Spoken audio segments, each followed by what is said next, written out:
Virtual meeting of G20 countries leaders will continue today to discuss action to mitigate impacts of COVID-19 on world economy.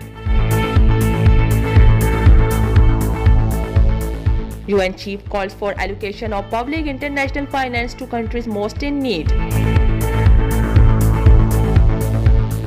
The worldwide coronavirus positive cases have surpassed 58 million and death toll rises to over 1.3 million. G20 leaders seek to help poorest nation in post-COVID world. Court dismisses Trump campaign Pennsylvania lawsuit. In Iraq, 6 security personnel and 3 civilians have been killed during clashes with Daesh militants in north of Baghdad.